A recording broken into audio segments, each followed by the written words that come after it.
want me to do that with you too, or? Can we run through that? I got gas in it. Yeah, let's actually do a transfer. Yeah. So hold on a second, let's just do the whole thing. Let's bring it out there and actually do it. You got oil in there, so you ran it? Yeah, they put oil in it, ran it, started it up there, and then brought it here, and I've got some... Oh, they set it up for you? Yeah. Where'd you go to, over New England? No, I did it at Earl's. I ordered it through Earl's. Oh, he's a good guy. New England wasn't calling me back. Oh, really? So finally I said, I went down there, the guy was supposed to call me, never did. Called back, left a message. Earl's a good dude. He's really Earl is a good guy. He really is. The only thing I screwed up with, well, it is what it is. I thought I don't know why, I thought I was getting an electric start, but I didn't. But so what? Yeah. I mean, electric start would have been nice, but I mean, they pull super easy. Oh, let me get the cable.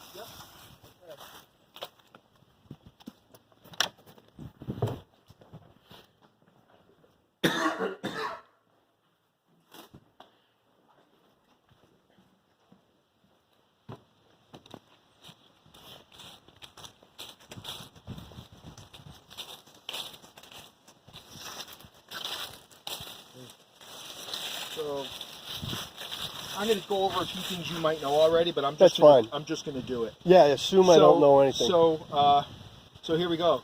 Start your video when you're ready. I'm ready. Tell me when it's filming. It's filming. Okay. So what we're going to do first is we're going to come out here and we're going to plug in the female side.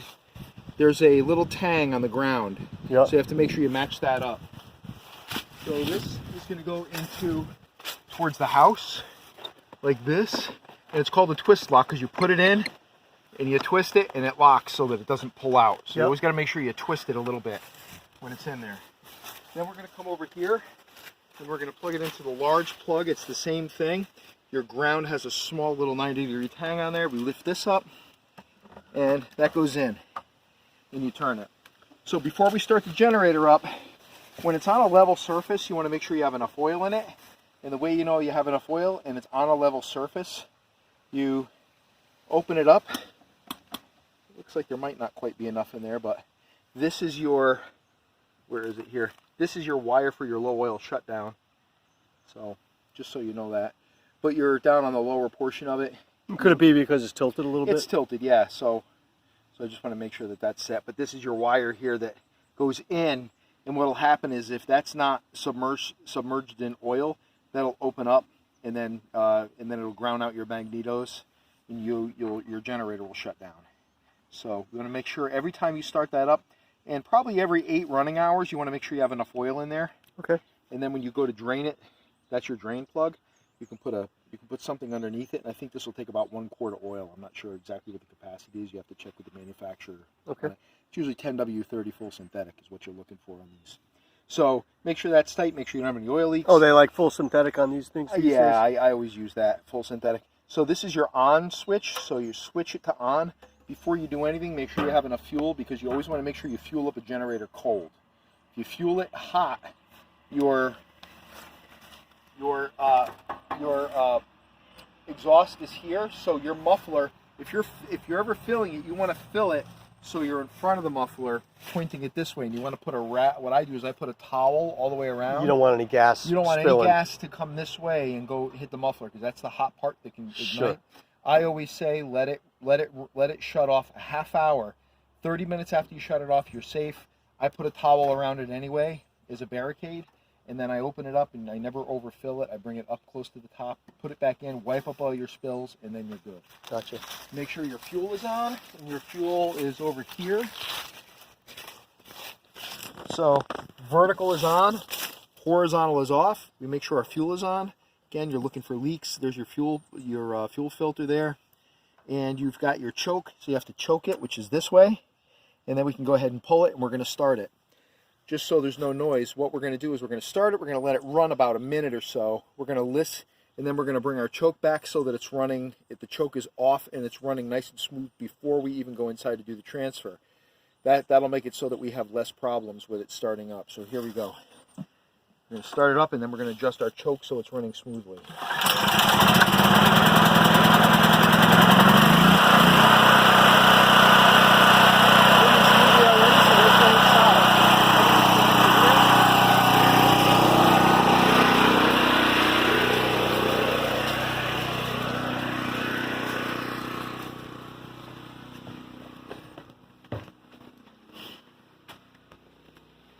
So now when you come in here, your house is going to be dark, so you have to do all this with a flashlight if it's nighttime.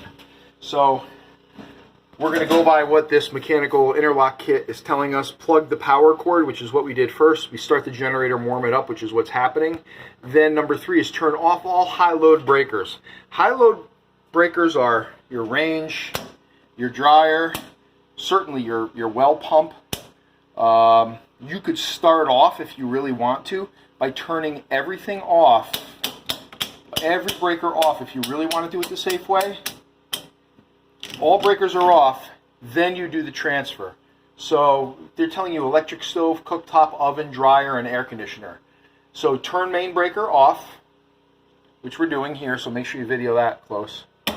Then once you do that, you move the interlock block to the right, and that will open up the fact of being able to run this. So now we turn that on. So now the generator is powering the panel, but all the breakers are off. Gotcha. Now what we'll do is one at a time. We know we've got, the reason I say turn your top right one on first is you can hear the generator and you can see how bright that bulb is burning. And when you're turning on all your other breakers, that'll tell you which ones are drawing power, because your generator will change its sound, and you'll also see that bulb dim a little bit. You see there was a little load on that one? It flickered a little. So we're going to go ahead and turn everything on.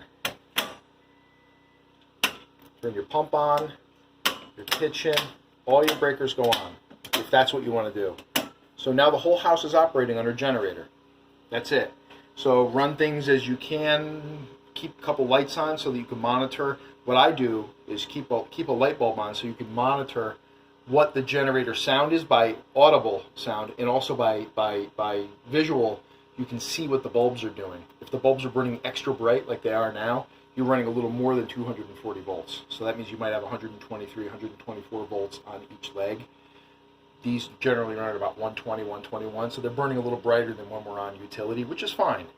But you don't want to go, what you don't want to do is you don't want them to brown out and go too low. So right. You're going to audibly and visually watch your generator. Because it's a portable, you need to be interactive with it, and that's how you're interactive with it. So then once you know utility power comes back on, and the only way to really know that is to look at your neighbors, look at your street lights. There's other ways to do it. I could put a little bulb in here on the line side and have it out there. That's a fancy thing we can do later if you want to. I've done it on many houses. It tells you power's back. Be a little toggle switch in here with a red bulb with a little buzzer if you want to do that, so that you'll know the power's back. That wouldn't be that. I'd be great if you want to do that. I've made those little things in the past. Okay. So then power's back on now with the utility. Now what you're going to do is you're going to reverse it. You're going to shut your breaker off. You can see here we can't do anything. We can't go to the left to move this metal. Make sure you're videoing that. You can't turn that on because the generator breaker's on. So right. Shut the generator breaker. What we do is we want to make sure we shut all these off again. And we turn the generator breaker off. Then we can slide this to the left, and that moves it so that we can then turn this breaker on. Then we're going to go ahead, turn that one on first. You notice how that light is a little dimmer now? Because utility voltage is just a hair lower. And then we're going to turn these all back on.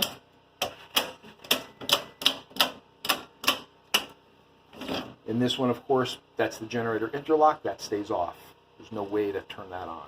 So you want to keep that off. That stays off, so only this little label tells you only one is on at a time, either the main or the generator main. That's it. Okay. So that's all we have to do. Then what we're going to do is go outside. Depending on what the temperature is and how long the generator's been running under load, you want to have that. It's an air-cooled engine. You want that engine to cool down before you shut it off. It's the air that flows across it through the fan that cools the engine. If for some reason you don't shut it off. There's actually a fan on that? There's a fan, yeah. Every engine has a little bit of a fan in it to help cool it. It's an air-cooled. If it's not air-cooled, it's liquid-cooled. It's one or the other. And every air-cooled engine has a fan on it that helps to blow air around the inside to help cool the piston cylinder, which is always, gotcha. It's 500-600 degrees in there through combustion. So those heads get really high. So that's an aluminum one. So you want to make sure you don't bend it or crack it or disfigure it. So you want that to cool back down to a couple hundred degrees. So my suggestion is at least 10 minutes of no load running to cool it down. And that'll help save your engine. That'll help make sure that the pistons themselves don't the piston head doesn't deform. Because if you shut that off and it's super, super hot, it's going to get even hotter because all that built up heat now doesn't have any airflow around it. It's going to cook. And if you deform your cylinder, your piston rings can deform and then scratch your cylinders. Lots can happen. So try to let that run about 10 minutes to cool down. And it'll tell you on this sticker to do that. Move interlock to main, turn generator breaker off, reverse order to utility power, do not exceed generator's capacity. It used to tell you to cool it down, but just Generac will tell you that if not. Cool down your system. That makes sense. So we're going to go over there and we're going to reverse the order. We're going to shut this down.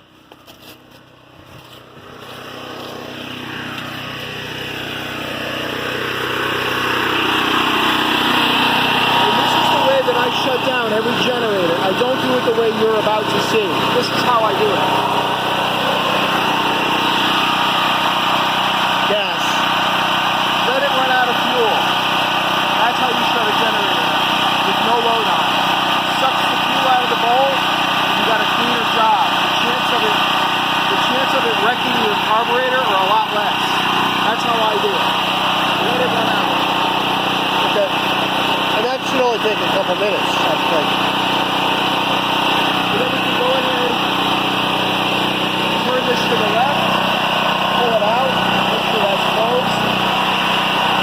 Turn it to the left. Pull it out, pull this up. And here it's starting to go.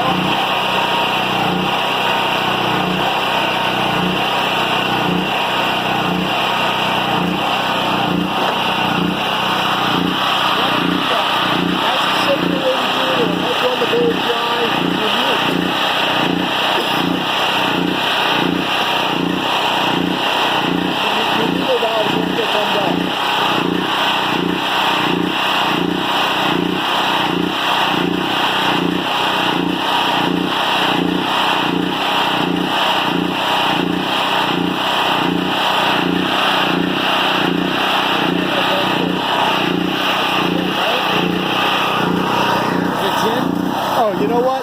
Make it out to underwriter.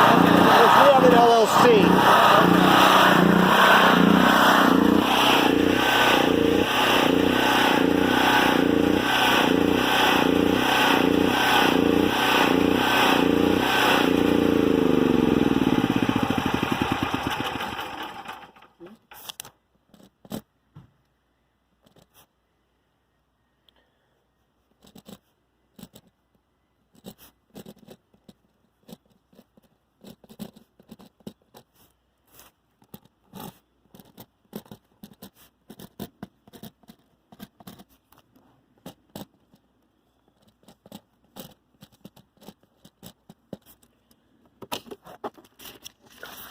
Okay, I gotta go grab a check. You can make it up through our detail use of it.